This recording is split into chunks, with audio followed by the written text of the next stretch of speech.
Tonight to a Category 4. NBC's Jay Gray joins us live from Florida just ahead of the storm making landfall. But first, we're going to check in with Grant Wayman to get a look at our own forecast because we've had storms overnight. Exactly, Laura. You want snow, you got it. This is a cold storm, everybody. We got valley rain, and look at the snow stake this morning, the snow stake camera from Park City, the canyon side there, where, yep, looks like several inches of snow there in some cases, and more to come, by the way. For the mountain areas. For the valleys, we're going to keep it raining. It's been raining since last night. Got a lot of ponding, a lot of puddles on the roadway this morning. More snow for the mountains. That'll continue as well through the early part of the afternoon. And we're talking about an extra 2 up to 7 more inches of snow above 6,500 feet. So this is really quite a cold storm here for early October. Look at Vortex filling in all the snow, all the rain here along the Wasatch Front. And as we mentioned, more to come, additional snow for the mountain areas. And for the valleys, it stays rain. We'll talk about how much longer the rain sticks around. The rest of the forecast coming up, Haley. All right, thanks, Grant. And heading out the door this morning, we do have a major situation that's going to be impacting your commute. The on-ramp for I-80 eastbound is closed right now. That is if you're taking I-15 southbound and trying to get onto I-80 eastbound, or if you're coming in eastbound on SR 201. That ramp onto I-80 eastbound is closed. You can see a heavy presence of personnel on scene here. We actually have Felicia Martinez on scene right now with a look at this crash. Felicia, do they know when they're going to reopen yet?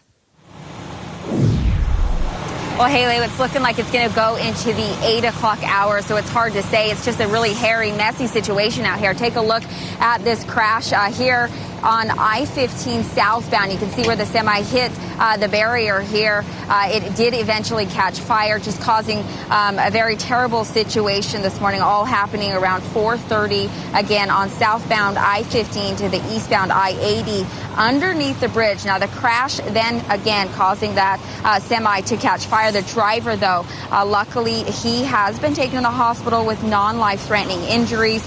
We are not told anyone else was impacted, but cars that drive very impacted this morning. As a result, the ramp is going to be closed, as we mentioned, maybe until the 8 o'clock. After the 8 o'clock hour, the eastbound SR 201 to eastbound I-80 ramp also closed. Now, this is definitely interrupting our traffic flow for the morning commute. If you drive in this area, take an alternate route, expect heavy congestion. And again, big problems for this morning. The cause still under investigation, but slick conditions and fatigue all could have played a factor, as well as speed, but that is still under investigation. For now, I'm Felicia Martinez. Shara, back to you.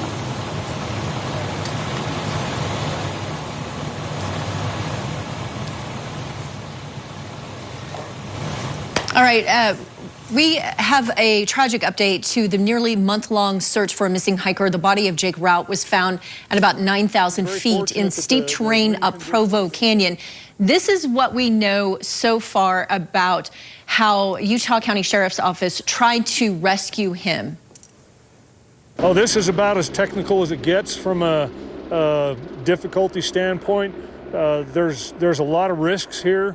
We've been very fortunate that the wind conditions have been favorable, but they're flying in areas that within 20 or 30 feet of sheer cliff walls from the end of the rotors and things, and so there's a lot of risks there. Had been missing since September 16th. His family has said that he's a world traveler known to take risks. Family members acknowledge the discovery of the body on Facebook, but are asking for some time before speaking publicly. An update this morning on a hot topic in the state, medical marijuana. There's a new poll out in this morning's Deseret News. It shows the initiative to legalize medical marijuana here in Utah, Proposition 2, will likely pass. Now, the poll of more than 1,000 likely Utah voters found 64% support Proposition 2, 33% oppose it, and just 3% say they are undecided, showing nearly all Utahns are aware of the initiative and have opinion on legalizing medical cannabis. Other takeaways from this poll: that men and women are equally supportive of Prop 2. And listen to this, millennials are surprisingly the age group least supportive of the initiative. Of course, we now know that Governor Herbert has ordered a special session of the legislature next month to address this very topic. And you can read more about this latest poll in today's Deseret News and at DeseretNews.com. 6:04 right now. We do have some breaking news as we're taking a look now at Hurricane Michael, and you can see